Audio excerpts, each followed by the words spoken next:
All right, what's going on, everyone? That is Dividend Grinder. Today should be a short-ish video, but it's something that I just wanted to talk about. So, a lot of people who are against dividends and for more things like growth stocks and stuff like that, there's always one crutch argument that gets involved, and it's essentially like the zero-sum argument. So, what am I talking about here? So, we're looking at Coca-Cola's chart right here, and let's say you have the stock. We'll just round this to $42, right? The stock, Coca-Cola, is trading at $42. And it eventually paid a dividend of 39 cents. So let's say the stock price was at $42, and then you have that ex-dividend date come up, and the dividend's going to pay 39 cents. What ultimately happens is the price of the stock gets lowered by the amount of the dividend. So essentially, the market cap loses the amount paid out to shareholders in the form of dividends. So if you were at $42 and the ex-dividend date for 39 cents comes along, that leaves you at $41.61. I hope I did the math right on that. I believe I did. Yes, I did. So $41.61. So it's like ultimately the argument against it is, well, you could just have the company do better by just taking those dividend give outs and just reinvesting it into their own company and making it more profitable for the long run. And you could argue that, but at the same time, I think the argument that stems away from this is more psychological. And I'm not talking about like, the safety net of dividends or that safety of dividends during downturns or anything like that. I'm talking about owning an asset versus owning an equity. And when you own dividend paying stocks or distribution paying stocks, income paying stocks, you own an asset, because in terms of investing into the stock market, an asset is something that you put money into, and in turn, you can sell it really quickly for cash, or it produces cash flow by itself. And that's ultimately what you want an asset to be, is it produces cash flow from itself. When you invest in companies that do not pay dividends or distributions or income, what ends up happening is you own an equity, because in order to see any of the result, you need to sell pieces of it. And so in that terms, for me anyway, I believe that growth stocks are equities. They're not necessarily assets, because this is the same logic that kind of falls along with Robert Kiyosaki, the guy who wrote Rich Dad, Poor Dad, saying that your house is not an asset because your house does not produce any income. Now, if you own a house and it's a rental property, then it becomes an asset because it's producing some cash flow. But if you go along the same lines, wouldn't any kind of stock not be an asset unless it produces kind of dividends or cash flow? Because a lot of times people will consider, buying $1,000 worth of Amazon an asset because it's something that can go up in value. But if you think about it the same way in terms of owning a house, well, yeah, your house is going to appreciate in value, but it doesn't produce anything until you sell it. And you can't really sell like a piece of your house unless you have like a duplex or something and you sell off one half. But even then, it's more of a rental income property rather than just selling off half of a duplex. So you end up getting an asset, a cash flowing asset. So one thing maybe this is kind of me just talking personally and not really backed up by the data, but one thing I always think in is, isn't dividends kind of priced in? Like we're looking at the Coca-Cola stock chart right now. Wouldn't you argue that dividends are kind of priced into this equation? Like, yes, we all know that the price of the stock is going to lower by whatever dividend they pay out for that quarter, that on that ex-dividend date. And my argument is, like, Wall Street's not stupid. Like they realize that. They don't care that it takes away from the cash price of the stock, because ultimately what the stock price is just what someone's willing to pay for it. So that's kind of like factored in, if you know what I mean. So just to emphasize and give some numbers. So right now we're looking at the 5-year chart of Coca-Cola, and the stock price here started at $40.88, right? So I did the math on this. During this 5-year span, if we just add up what a single dividend per share would pay, we get, over the past 5 years, $7.17 paid out in dividends. So theoretically, if you started at that $40 mark, let's just make believe here that Coca-Cola started on this date and it was at $40.88 and they immediately started paying dividends, right? Completely unrealistic, but this is just the example we're going for. So if that were the case and it's a zero-sum game, and let's say Coca-Cola didn't have any appreciation going forward, well, then the stock price would have went from $40.80 down to $33.71. And that's assuming that there was literally like no appreciation during that entire time. Like it was just a flat line. So if you're just taking the zero sum theory and the dividends just cancel out the growth of a stock, and the stock, let's just say in this hypothetical example, had no growth, then it would have went from $40.88 to $33.71. So that's what a lot of growth investors try to argue, is that like, look, like the dividends are better off being served by the company, by the board of directors, just investing that money into the company itself. And I don't necessarily agree with that, because they say, oh, you should theoretically add those dividends back into the price, pretend they never paid it and add it back into the price. And if you do that, so right now, Coca-Cola is at a real price of $53.42. If you add back that $7.17, you get to a current price of $60.59. And, $40.88 to $60.59, I mean, that's really nothing, right? And if you're going back to the theory that, like, let's say they had no appreciation except for whatever they would have paid out in dividends, then you're going from $40.88 to, what is that, $47.97. So you get what I'm saying here? I think it's kind of baked into, like, Wall Street's not stupid. They realize what's going to happen with these dividend payments, that it affects the price of the stock. But at the same time, these are more reliable companies, and you want assets. People want assets in their account.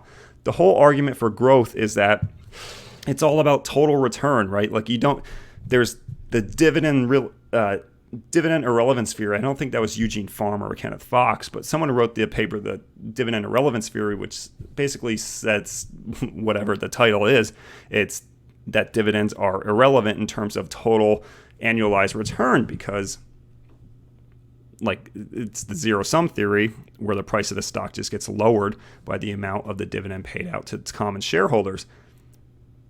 And then there's conflicting arguments with that, saying that if you reinvest those dividends, that's responsible for like more than like a third of the growth of the S&P over the past 25 to 30 years. So it's like because of the reinvestment in dividends, that's why we've been seeing so much growth.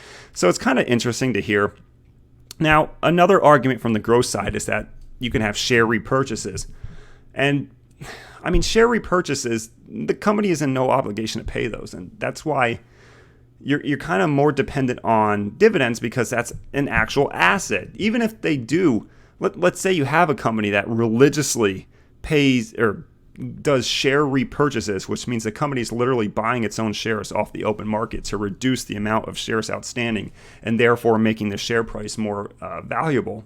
It should, theoretically, the share price should go up because there's less shares outstanding, so everyone has more ownership of the company, and the enterprise value did not decrease at all. So the market cap stays the same, and there's just less shares. So theoretically, the price should automatically jump by the amount of the share repurchase as well. And then their argument is, well, that share repurchases are more tax efficient than dividends, because dividends typically get taxed at ordinary income unless they're qualified or you hold them for more than a year, so on and so forth. There's always exceptions with that. But you have share repurchases, which obviously you won't even see unless you sell the position, which comes back to my point. It's not an asset, it's an equity, because you just hold it and you're never going to sell it until it comes to that final time where you need all of that money, and you'll pretty much just sell out your whole position.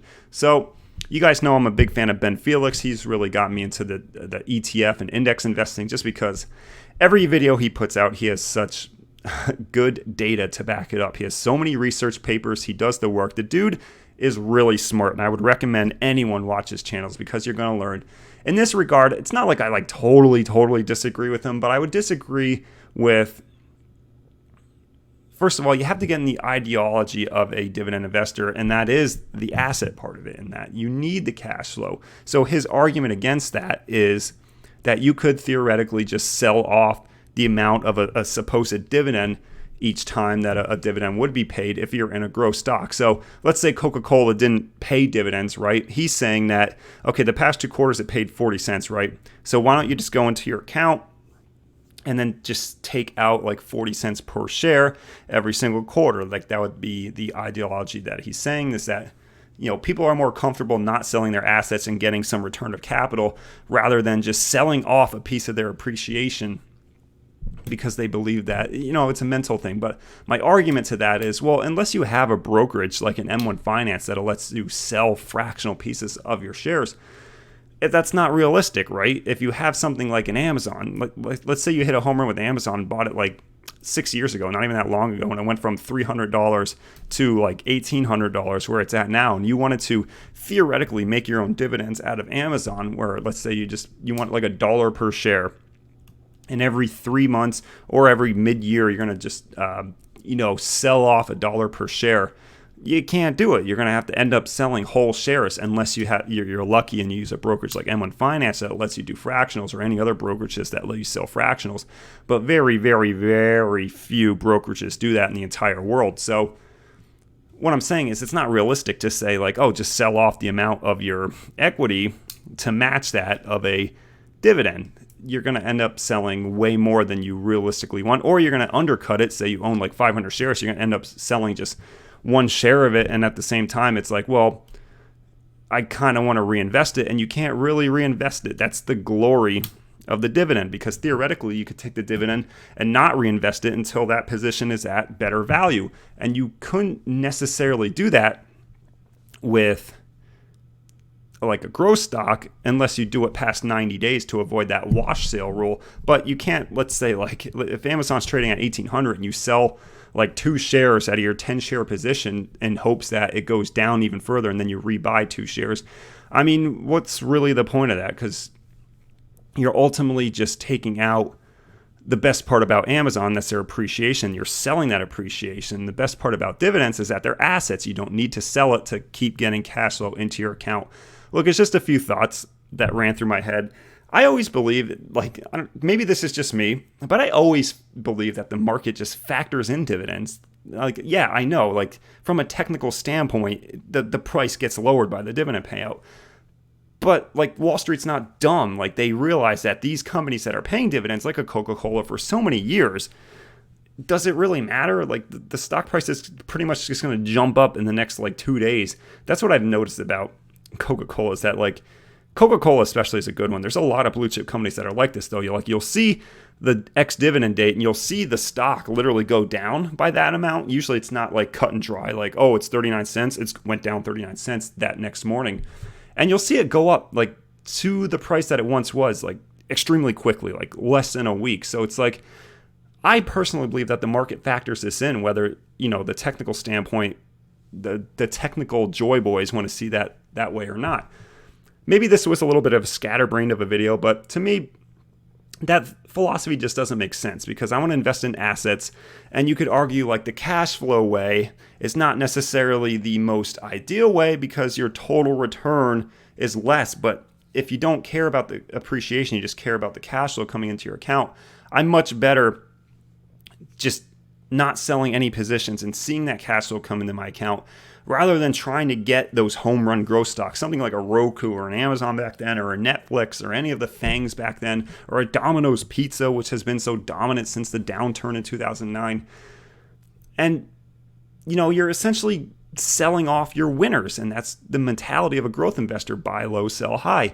But the good thing about being a dividend investor, and I don't necessarily follow this myself, but you could just buy low and then never sell. So buy low and receive high. And that's kind of the benefit to dividend investing. Now, I'm kind of with him in that, like, dividend investors can be a little bit of a cult, a little bit of a religion, and they see it as like it's my way or the highway. I don't necessarily think along those terms, because there's a lot of data going for dividend irrelevance, and there's a lot of data supporting, the importance on the market of reinvested dividends. I'm very open-minded with that kind of stuff. Even though I'm personally an income investor, I see both sides of the fight very well. I guess that's kind of how I view things politically too. Since I am independent, I like seeing both parties' perspectives. I like seeing both perspectives here, even though I have been an income investor my entire life, at least my entire investing career, and I don't plan on ever changing that. So I've added pieces, before to my portfolio, like a Google or something, but they were never over 1% of my entire portfolio value. So yeah, it's like people always focus on that too, saying like, oh yeah, I guess you're against dividends when that happened. It's like, really, it was 1% of my portfolio. So just a quick little video. None of those arguments will ever faze me in terms of being a dividend investor. I mean, there's a reason that dividend growth investing has been such a wide success, and that's because you're exposed to the value factor. And the value factor is one of the most important factors in the multi-factor capital appreciation model index, basically saying that there's many factors that you have to contribute to why certain portfolios do better in the long run, and these factors are explanations of everything. The value and factor is the most important, and that's why a lot of dividend growth investors do well, is because they buy good income producing assets at very low prices that will appreciate in the future. But not only will they appreciate, but the cash flow appreciation will also occur. So that's why they do it. That's why they do very well in terms of against the index, in terms of total return. And they're not even going for that total return. They're just going for the asset, cash flow producing asset. So hope you enjoyed this one. Let me know your thoughts down below. I love listening to the other side of the coin, but yet I don't care about it. For me personally, it's just not my style, and I'm not comfortable picking growth stocks. That's a whole nother ballgame. And honestly, I believe it's almost like a separate asset. I shouldn't say separate asset class. I believe it's a different type of investment altogether, kind of like how I deal with REITs versus normal stock equities. I believe that growth versus dividend is an entire different battle as well, even though they're all under the same umbrella of the S&P 500 or the Dow Jones, or however you want to look at it. So hope you enjoyed this video. Let me know your thoughts in the comments below. You know I always hop in and enjoy reading those. I will see you guys and gals tomorrow for the Cash Flow Challenge.